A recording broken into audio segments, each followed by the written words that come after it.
আপনারও কি মনে হয় যে মানে কেউ কেউ বলছেন যে জুলাই সনদ এটি আসলে একটি নির্দিষ্ট দলকে, আমি একেবারে নাম ধরেই বলি, যে এনসিপির দাবি দেওয়াকে বাস্তবায়ন করার জন্য অনেক বেশি প্রায়োরিটি দেওয়া হচ্ছে, কারো কারো অভিযোগ এটা। আবার এনসিপি বলে রাখছে কিংবা আরও কয়েকটি রাজনৈতিক বলে রাখছে যে এই জুলাই সনদ যদি নির্দিষ্ট কোনো একটি দলের, এবং এটাও বোঝা যায় যে এটা বিএনপিকেই মিন করছে, যে তাদের যদি আশঙ্কার প্রতিফলন হয় তাহলে আমরা এগুলোতে স্বাক্ষর করব না। আপনার এই দুইটা বিষয়ে আপনার মতামত জানতে চাচ্ছি। দিন শেষে এটার ভেতরে কি সাবস্টেন্স আছে তার চেয়েও গুরুত্বপূর্ণ ব্যাপার হলো সামনের ইলেকশনকে কেন্দ্র করে এইটা নিয়ে বার্গেনিং টুল বানানো।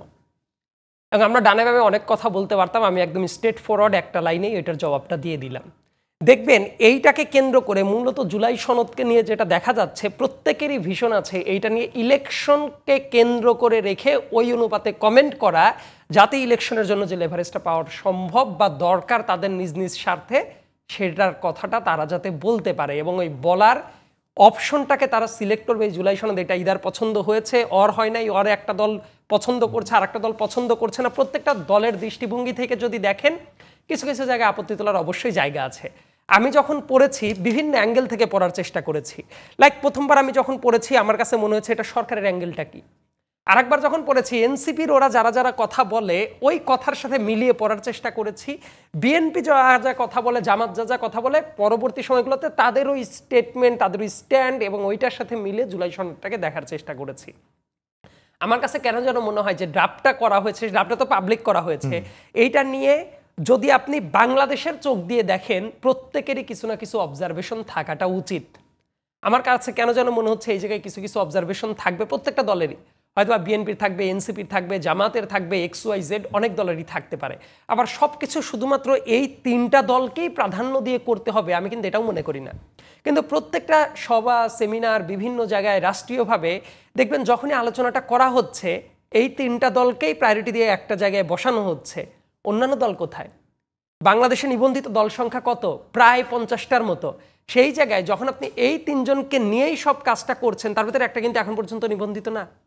তার মানে অন্য আরো অনেকগুলা দল তার আপত্তি তুলতেই পারে, আমরা তো নিবন্ধিত দল, আমরা কই?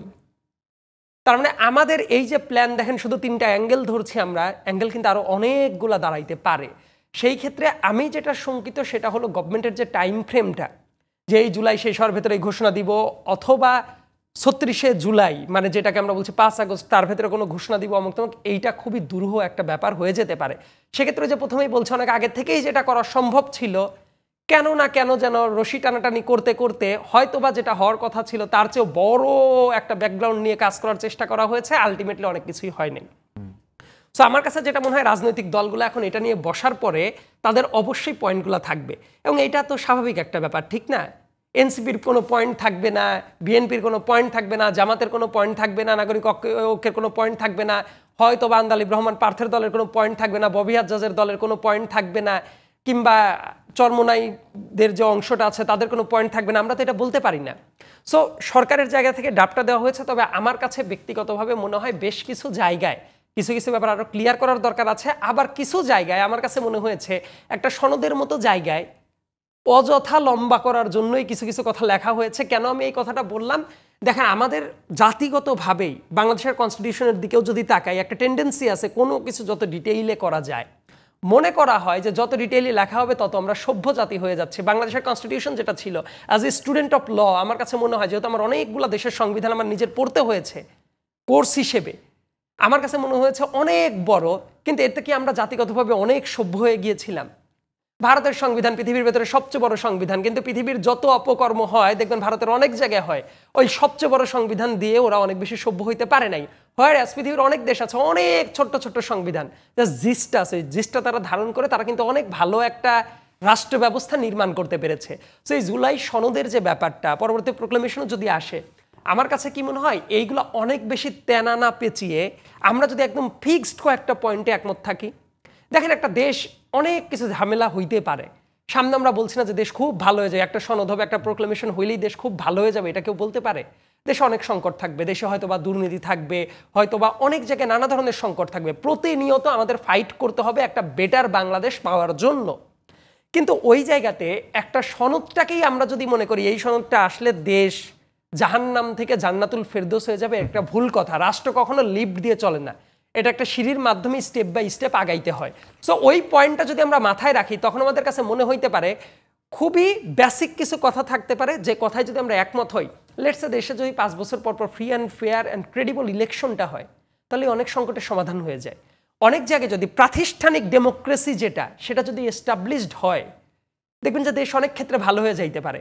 এবং দিন শেষে যাতে ব্যাপারটা এমন হয় গুটি কয়েক মানুষই যাতে কোনো কিছু ডিসাইডিং ফ্যাক্টর না হয়, এইটা যেমন রাজনৈতিক ক্ষেত্রে জরুরি, আবার একই সাথে আমরা আরেকটা ব্যাপার ভুলে যাই। অনেক সময় সিভিল সোসাইটির অল্প কিছুজন মানুষ এসি রুমে বসে যদি মনে করে তারা যা ভাবছে ওইটাই রাষ্ট্র ব্যবস্থা, এটাও একটা বড় ভুল হইতে পারে। সাম্প্রতিক টাইমে দেখবেন না সংস্কারের নামে অনেক জায়গায় ওই আইয়ুব খানের বেসিক ডেমোক্রেসি মডেলও ফিরিয়ে আনার চেষ্টা করা হচ্ছিল। ওইটা যে রুট লেভেলে সাস্টেইন করে না, ওই বিজ্ঞ মানুষগুলো এসি রুমে বসে থেকে তারা এটা বুঝে নাই। ধাপে ধাপে এই জন্যই আমি বলছি এসি রুমে বসে থেকে এইটা করে সিভিল সোসাইটির ওই অংশই যদি মুসলিমের অংশই যদি মনে করে যে তারাই সব কিছু বুঝে গেছে, এটাও কিন্তু অনেক ক্ষেত্রে প্র্যাকটিক্যাল না। সো এটার অনেকগুলা লেন্সে দেখার জায়গা আছে। রাজনৈতিক দলের ওই ফ্রিডমটা থাকা উচিত এক একটা অ্যাঙ্গেল থেকে দেখার মতো।